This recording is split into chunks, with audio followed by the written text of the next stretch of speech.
నువ్వు వెళ్ళి ఆడుకో తల్లి.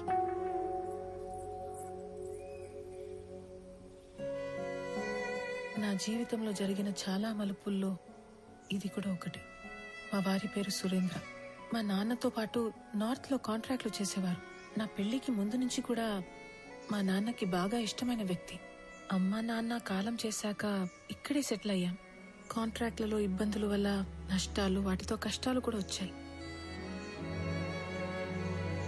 వర్మ అనే తన ఫ్రెండ్ ఏదో కొత్త బిజినెస్ ప్లాన్ ఉందంటే కలిసొస్తానని వెళ్లిన మనిషి తిరిగి రాలేదు. నేను ఏడ్చి ఏడ్చి కన్నీళ్లు కూడా రావట్లేదు. అవును, ఇవి నీ చేతికి ఎలా వచ్చాయి? కొన్ని రోజుల క్రితమే డిప్యూటీ కలెక్టర్ గా ఇక్కడికి ట్రాన్స్ఫర్ అయ్యి వచ్చాను. అవునా? ఇంట్లో ఇంకెవరు లేరా? మా ఆయన్ని వెతుకుతూ రోడ్ యాక్సిడెంట్ లో మా మామగారు కూడా పోయారు. ఇవన్నీ చాలా ఉన్నట్టు సురేంద్ర ఉన్నంత కాలం పలకరింపుకి వచ్చే అతని పార్ట్నర్స్ కూడా ఇప్పుడు డబ్బు కోసం బెదిరింపులకి వస్తున్నారు. పోలీసుల చుట్టూ, లాయర్ల చుట్టూ, నీ ఆఫీస్ చుట్టూ తిరిగి తిరిగి విసిగిపోయి రోజుకో లెటర్ పంపుతుంటాను. దానివల్ల ఉపయోగం లేదు, కానీ కనీసం నా బాధ, నిరసన అయినా తెలిపితే మనసు తేలిక పడుతుంది కదా. వీటి వల్ల ఉపయోగం ఉంది. ఇవే నన్ను ఇక్కడి దాకా తీసుకొచ్చాయి. ఇకపై ఇది నా బాధ్యత.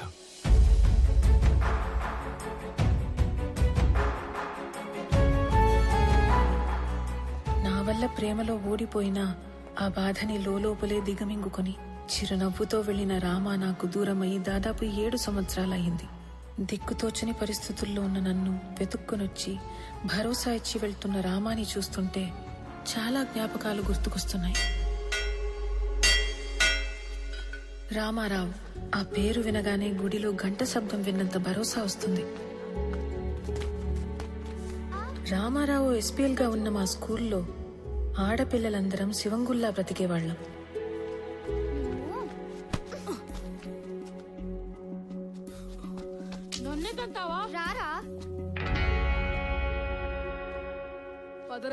అదేంటో మొదటిసారి రామాని చూసిన రోజు నుంచి మాకేదో తెలియని బంధం ఉన్నట్లు అనిపించింది.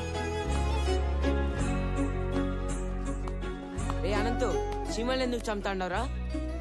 మాస్టర్ పాట మొదలు పెట్టినారు, లోపల పో. కాలక్రమేణా మా అనే మాట పోయి మన అనే భావనతోనే బ్రతికేశాం. హిందీ లాంగ్వేజ్ అంటే ఏంటి? జాతీయ భాష, నేషనల్ లాంగ్వేజ్.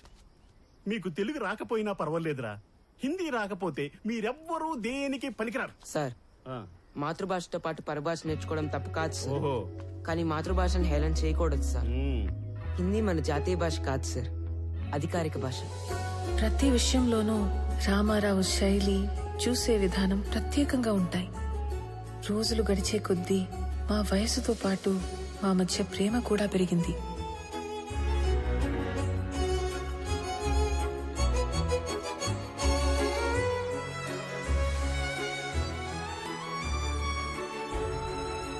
ఇప్పటికీ 2 బస్సులు వెళ్ళిపోయాయి.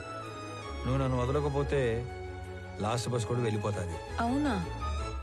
నీకు గవర్నమెంట్ జాబ్ అంటే నా అంత ఇష్టమని నువ్వు డిగ్రీ, దాని తర్వాత జాబ్ ట్రైనింగ్ల కోసం 4 ఏళ్లుగా టౌన్ లోనే ఉంటున్నా ఓపిగ్గా సర్దుకున్నాను. ఇక నా వల్ల కాదు. ఆ జాబ్ ఏదో వెంటనే కొట్టేసి నా మెడలో తాళి కట్టే నన్ను పెళ్లి చేసుకోరామా. 1 నెలలో టెస్ట్, ఇంటర్వ్యూ అన్నీ అయిపోతాయి. ఆ తర్వాత నీ ఇష్టం. ఓకే? మళ్ళీ నువ్వు ఊరికి ఎప్పుడు వస్తావు? వచ్చే నెల 25వ తారీఖు. సరేనా?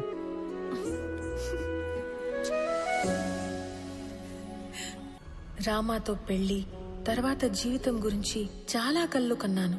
ఏ చిన్న సమస్య వచ్చినా మాలో మేమే ఒకరికొకరం సాయం చేసుకునేవాళ్లం. అనుకున్నట్లే రామాకి ఉద్యోగం వచ్చింది. మా పెళ్లికి ఏ అడ్డంకి లేదు కదా, అంతా అనుకున్నట్లే జరుగుతోంది అని సంతోషంగా ఉన్న సమయంలో ఇటువైపు పద. ఇటు ఆడికి నాయనా? అయ్యర్లో ఇంటికి ఆడికి. సరే, ఆడి నుంచి ఇంటికి పోదాం. అక్కడ చిన్న పని ఉంది, నువ్వు పద. అనంత పని మీద వచ్చాడు. నమస్తే బాబు. నమస్తే బాబాయ్. రామారావు, బాగుండవా? అయ్యా బాగుండా విని ఏంటి మహాలక్ష్మి కూర్చోండి బాబు. ఇదిగో అబ్బాయి వాళ్ళు వచ్చారు, అమ్మాయిని తీసుకురండి. అలాగే అండి.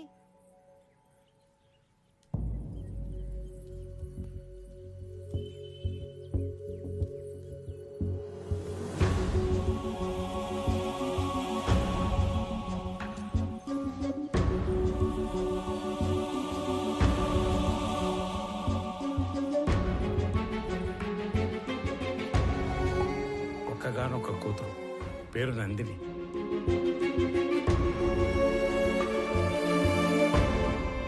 ఏంటి నేను ఇది ఎవరి అమ్మాయి? మాలిని గురించి మీకు తెలుసు కదా. తెలిసే వీళ్ళని రమ్మని చెప్పినాను. మాలినికి పెళ్ళైపోయినది. మాలినికి పెళ్ళైపోతే నాయనా? కారణాలు తెలియదు. మాలినికి పెళ్లి జరిగిపోయినాదని తెలిసి నువ్వు ఎట్ట రియాక్ట్ అవుతావు అని మేం బేజారైపోయినాము. తండ్రిగా నీకు మంచి తోడుని వెతికి పెట్టడం నా బాధ్యత. నిర్ణయం నీ హక్కు. లేదైనా నాకు కొంచెం టైం కావాలి. ఆ తర్వాత నిర్ణయం మీరే తీసుకోండి. నువ్వు నీ ప్రాణం పోయినా నీ స్వార్థం కోసం అయితే వేరే పెళ్లి ఒప్పుకో. ఏదో ఒక కారణం చేతే ఈ పెళ్లి చేసుకుని ఉంటావు. నువ్వు తలదించుకునే తప్పేమీ చేయలేదు మాలిని. మన ప్రేమ మన ఇద్దరికి మాత్రమే సంబంధించింది. పెళ్లి మన వాళ్ళందరికీ సంబంధించింది. ప్రేమ విషయంలో మనలో ఎవరో ఒకటి నిర్ణయం తీసుకోవచ్చు, కానీ పెళ్లి విషయంలో మన వాళ్ళందరూ నిర్ణయం తీసుకోవాలి. ఎందుకు ఏమిటి అని అడగటానికి నేను రమ్మనలేదు. నిన్ను చూసి చాలా రోజులైంది కదా, చూద్దామని రమ్మన్నాను. మాలిని, ఒక్కసారి తలెత్తి చూడు.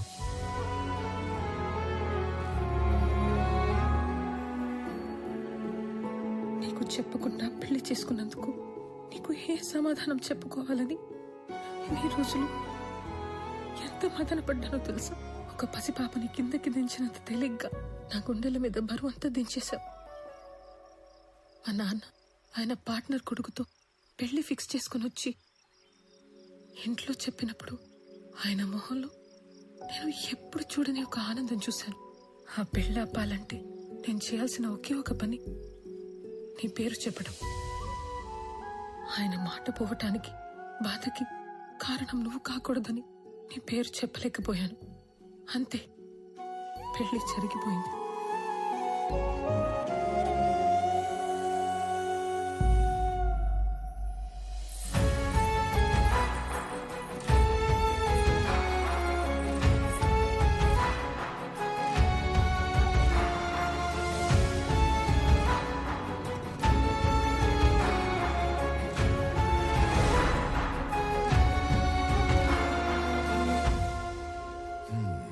మన ఇంటి కోడలుగా రావాల్సిన అమ్మాయి పాపం తలరాత. దుడ్డు ఏమన్నా కావాలేమో, సాయం చేయకపోయినావా? ఆ మాట ఎత్తినా చంపేస్తుంది ఆయన. మరి ఆస్తి బదిలీకి అప్లికేషన్ పెట్టిందన్నావు కదా, అదేదో ఇచ్చేయరాదు? ఆస్తి మీద హక్కు వస్తే సమస్య కొంతన్నా తీరుతుంది కదా. చూడటానికి ఏదో ఒక చిన్న అప్లికేషన్, కానీ చట్టానికి అదొక పెద్ద సమస్య. మిస్ అయిన మనుషుల ఆస్తులు 7 సంవత్సరాల వరకు ఏమీ చేయలేం. 7 ఏళ్ల తర్వాతనే ఎవిడెన్స్ యాక్ట్ 107 అండ్ 108 సెక్షన్స్ ఉపయోగించి ప్రిజంప్షన్ ఆఫ్ డెత్ కింద ఆస్తిని బదిలీ చేయగలం. సరే, నువ్వు చెయ్యగలిగింది చేయరా. 6 నెలల నుంచి ఎప్పుడు చెప్పే సుత్యావారంగా ఈ రోజు కూడా చెప్తున్నావు? ఇంకో 15-20 ఊర్లు తిరిగితే క్లూ దొరకచ్చు సార్. నువ్వు ఉత్త కోతలు చెప్పి ఊర్లు తిరుగుతున్నావు గానీ ఇంతవరకు నాకు మాలు గురించి మాత్రం ఒక్కటి కూడా చెప్పలా. నీ వల్ల కాకపోతే చెప్పు, మఫ్టీలో నేనే తిరుగుతా లీవ్ పెట్టి. లేదు సార్, త్వరలోనే పని పూర్తి చేసి మొత్తం సమాచారం ఇస్తా. నన్ను నమ్మండి సార్. సర్లే, తర్వాత చూద్దాం. నువ్వు సరే సార్. ఏంటో మేజిస్ట్రేట్ గారు ఇటు వచ్చారు, మాతో పనేందో.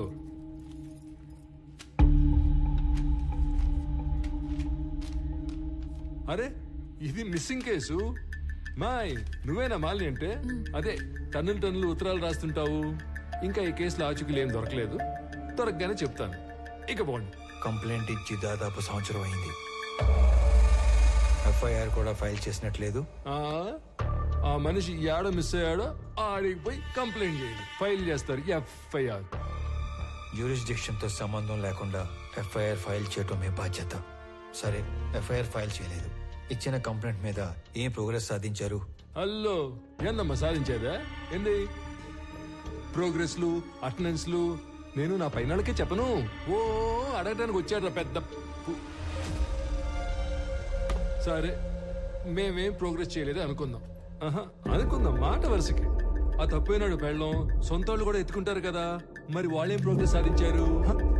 పెద్దానికి పెద్దోడు పోలీస్ స్టేషన్ మీద పట్టమే, తలుపులు బార్లు తెరుచున్నాయని. అయినా ఇందులో మీకు అంత ఇంట్రెస్ట్ ఏందో మాయ్, నువ్వే తప్పుగా అనుకోగాక. అనుకోలే. ఆమెకి తోడుగా నేను ఇక్కడికి రిక్వెస్ట్ చేయడానికి రాలేదు. ఒక సబ్ డివిజన్ మ్యాజిస్ట్రేట్ గా నా పరిధిలో ఉన్న ఒక పౌరుడు మిస్ అయ్యాడు, దాని గురించి ఎంక్వైరీ చేయడానికి వచ్చాను.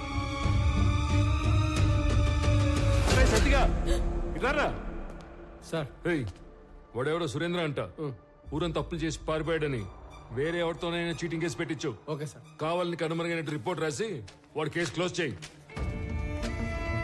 ప్రతి ఓడికి జవాబు చెప్పాలంటే దేవుడు రోజుకి 48 గంటలు ఇచ్చినా సరిపో. పండి పండి, మేము భోజనాలు పెట్టాం ఇక్కడ. దీని అన్న జీవితం ఎవడెవడో రావటం, అడ్డమైన అడగటం, ఏందో ఇది.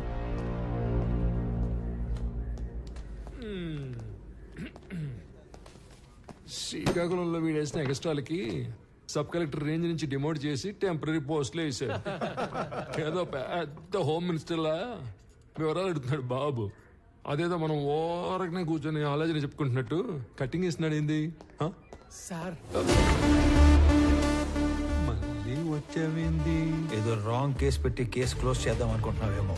చీటింగ్ కేసు కాదు ఇది, మిస్సింగ్ కేసు అని నేనే ట్రేస్ చేసి అఫీషియల్ గా నీ చేతే ఇన్వెస్టిగేట్ చేయిస్తా. నువ్వు ఈ స్టేషన్ లో ఛార్జ్ తీసుకున్న తర్వాత 2 లాకప్ డెత్లు జరిగాయి. నిన్ను ఎంక్వైరీ పేరుతో 3 పూట్ల నా ఆఫీస్ చుట్టూ తిప్పి 3 ఏళ్ళు ఇంట్లో కూర్చోబెడతాను.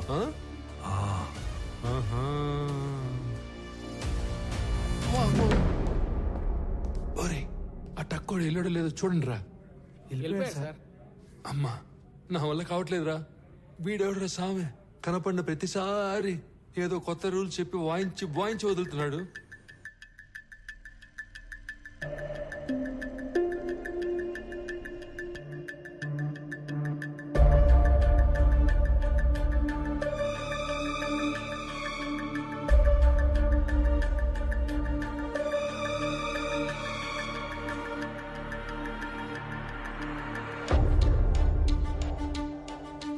ఇతనే వర్మ.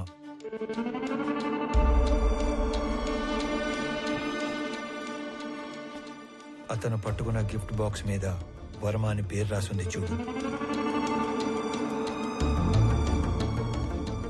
ఇప్పుడు అతని అడ్రస్ పట్టుకోవాలి. సురేంద్ర బిజినెస్ లో హెల్ప్ కోసం వెళ్ళాడంటే వర్మ కూడా బిజినెస్ మ్యాన్ అయి ఉండాలి.